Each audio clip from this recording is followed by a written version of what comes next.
Welcome to the channel. In this video I'm going to show you how to open a pool. I like to open the pool early, so it's very early April right now, and the reason being is if there's something wrong in there and you wait till May, you're going to be waiting in line to call a pool place to fix it. You could be months. Trust me, because it's happened. You call them and they'll laugh at you just because they're so busy and there's high demand for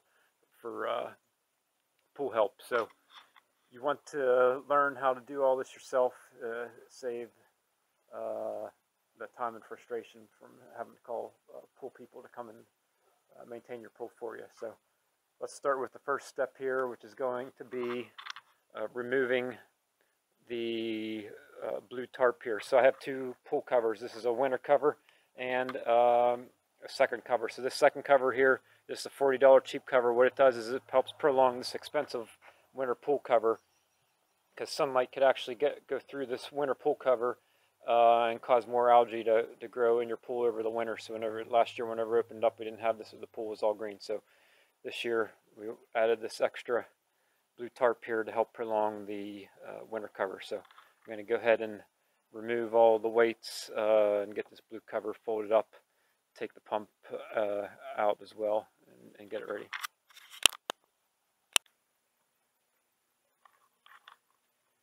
Okay, I got the first protective cover off. Now it's time to take the winter cover off. I did get a little bit of water, dirty water that seeped down through this one that was stuck on the other cover. There's nothing I could do.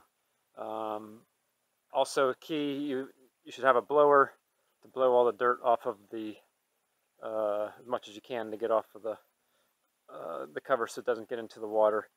So now I'm going to take the next step. You need one of these tools here, a rod, and we need to pry all these springs off here using this rod. I'm just going to pry half off on this side and then pull the tarp over to that side and partially fold it up.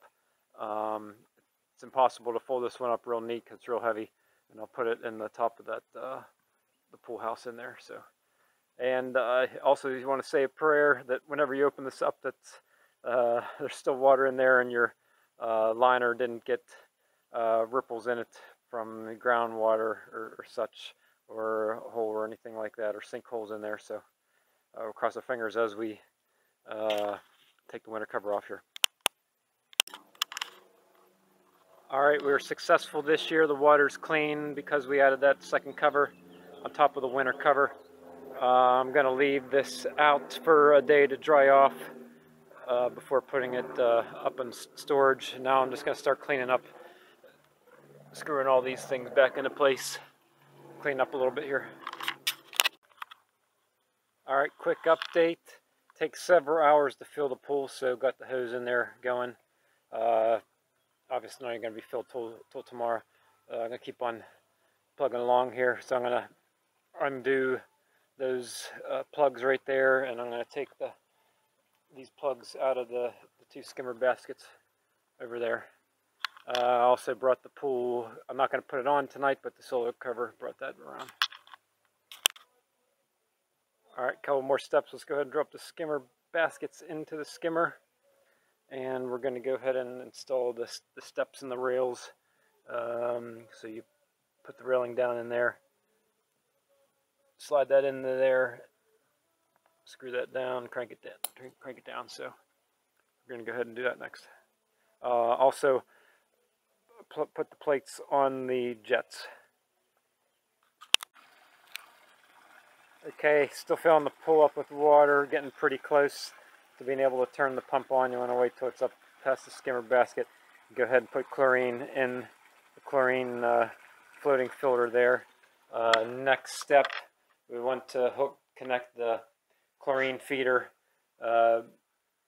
back on, as well as you want to put water inside the pump before you turn the pump on, so you don't burn the pump out.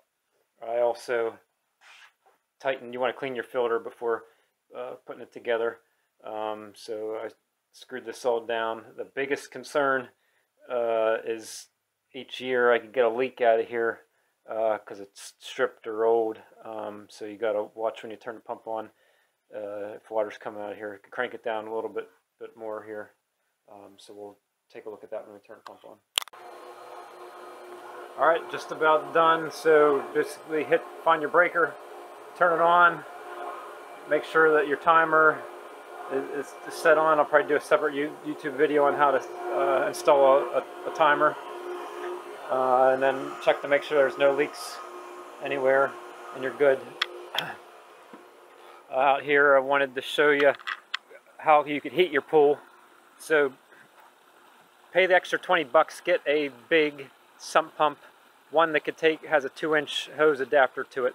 So what I do is I run a 2-inch diameter hose up around the rocks and back to help heat the pool. So you can see the volume of water that's coming out of there as opposed to the garden hose. Don't waste your time with the garden hose. So this is the same sump pump that I use to blow off to take the water off the winter cover in the winter time.